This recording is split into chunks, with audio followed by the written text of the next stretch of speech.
Mail जोल से ही मन का मैल धुलता है। आपस में संवाद यदि नहीं होगा तो मन की कटुता बढ़ते चली जाती है।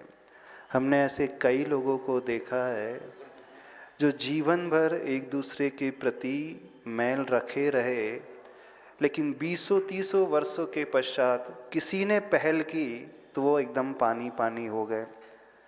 बोले मैं भी यही चाहता था। गलतियां दुनिया में हर एक से हो ही जाती हैं, ऐसा कोई भी व्यक्ति नहीं है कि जिससे गलतियां नहीं होती हैं। जब हम 100% परफेक्ट नहीं बन पा रहे हैं तो हम क्यों एक्सपेक्ट करते हैं कि हमारा पार्टनर भी 100% परफेक्ट होना ही चाहिए। परिवार उसका नाम होता है जहाँ भिन्न भिन्न सदस्य, भिन्न भिन्न विचारधारा वाले, भिन्न भिन्न उम्र वाले, भिन्न भिन्न जेंडर को लिए हुए होते हैं, एक छत में रहते हैं। और सबका मत अलग हो सकता है, सबका स्वभाव अलग हो सकता है कि नहीं, बल्कि होता ही है। हस्बैंड का नेचर अलग है, वाइफ का अलग है, तो हम क्यों एक्सपेक्ट रखते हैं कि वो हमारे ही स्वभाव वाला हो। हाँ, जब हम उसके स्वभाव के अनुरूप नहीं हो पा रहे हैं तो वो हमारे स्वभाव के अनुरूप कैसे हो पाएगा। तो हम स्वीकारना सीखें, जो हमें मिला है, जैसा स्वभाव वाला मिला है, उससे हम एक्सेप्ट करना सीखें। परिवार का माहौल बिगड़ता है अस्वीकार के भाव से। और आज वर्तमान में सबसे बड़ी विडंबना जो परिवार के टूटने का, ब्रेकअप का रीज़न हो रहा है, एक दूसरे के ऊपर शक, वहम, संदेह करने से। क्योंकि सबके हाथ में मोबाइल है, वो घंटों लगे रहते हैं, किससे चैटिंग कर रहे हैं, किससे बात कर रहे हैं, किसको वीडियो पोस्ट कर रहे हैं। और विशेषकर जब हस्बैंड वाइफ दोनों वर्किंग हो जाते हैं, हस्बैंड का जॉब किसी अलग कंपनी में, वाइफ का जॉब किसी अलग कंपनी में, और दोनों का ग्रुप भिन्न भिन्न, जो टीम होती है 8 लोगों की, 10 लोगों की, उसमें मेल फीमेल दोनों होते हैं। अब टीम के साथ डेली रेगुलर 8-8 घंटे मिलकर के काम करना है। अब जब एक दूसरे के साथ मिलकर के काम करोगे तो जहाँ थोड़ा सा भी विश्वास कम रहेगा तो आपको संदेह अवश्य पैदा हो जाएगा और व्यक्ति चरित्र को लेकर के संदेह करने लगता है। एक बात कहना है, जो भी आपके जीवन में आया है,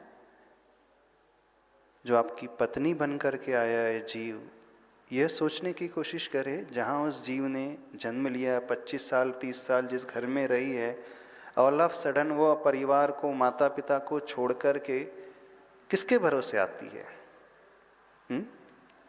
कितना विश्वास एक नए व्यक्ति के ऊपर उसका हो जाता है, जिसे वो पति के रूप में स्वीकारती है, सास ससुर के रूप में स्वीकारती है, एक विश्वास को लेकर के ही तो आती है। तो जिसने अपना पूरा समर्पण कर दिया है, आप क्यों उस पर अविश्वास, संदेह पैदा करने लगते हैं। हस्बैंड लोग क्या त्यागते हैं, ना उन्होंने अपना घर छोड़ा, ना माँ बाप को छोड़ा, कुछ तो नहीं छोड़ा। सब कुछ छोड़ा किसने, स्त्री नहीं छोड़ती है ना। पूरा त्याग उसका है, पूरा समर्पण उसका है। तो जिसका समर्पण इतना है तो क्यों नहीं उसके समर्पण की कीमत करना आंकते हो। समर्पण की कीमत आंको। संदेह तो हर छोटी छोटी बात में हो सकता है। दिल अपना बड़ा करना शुरू करें। यदि कदाचित कुछ हो भी जाए तो एक दूसरे से सॉरी कहें, क्षमा करें, क्षमा मांगे। कितना भी कोई विकल्प क्यों ना हो जाए, इतना ना करें कि एक दूसरे के वैरी बन जाए, दुश्मन बन जाए, मुख देखना ही पसंद ना करें। किसी से भी कोई भी गलती हो गई तो जब हम मिलकर के संवाद करते हैं, चर्चा करते हैं, तो सामने वाला अपनी गलती को एक्सेप्ट कर लेता है। तो बैठ कर के चर्चा करने से बड़े मैल भी धुल जाते हैं, अभिमान की भावना भी घटते चले जाती है। तो परिवार को यदि एक सूत्र में बांध करके रखना है तो एक नियम होना चाहिए, कम से कम दिन में एक बार साथ बैठ कर के पूरा परिवार भोजन करे।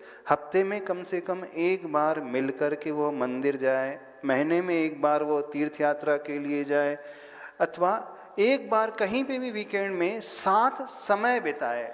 जहाँ साथ समय बीतता है व्यक्ति के मन की कलुषता धुलने लगती है, और आप नॉर्थ साउथ पोल की भांति आचरण करोगे तो दूरियां और बढ़ती चले जाएगी।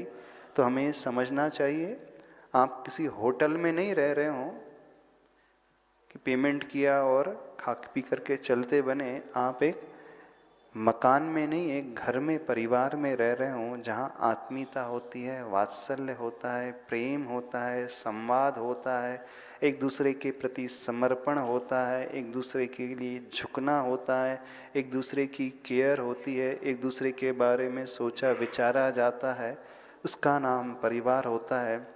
तो सही धर्म तो एक परिवार से ही शुरू होता है। तो मिलकर के चर्चा अवश्य करना चाहिए, संवाद बना करके रखना चाहिए। कुछ भी क्यों ना हो जाए, यदि संवाद नहीं हो रहा है तो किसी ऐसे व्यक्ति के पास जाकर के अपने मन को दोनों हल्का कर ले, जिसे हम गुरु कहते हैं, अथवा कोई मेंटर हो तो अपने जीवन में एक ऐसे गुरु को अवश्य बनाएं जिनके चरणों में जाकर के हम अपने मन के सारे मैल को धो सकें, मन की उस विकल्प को भी शेयर कर सकें और उस शंका का हम समाधान प्राप्त कर सकें।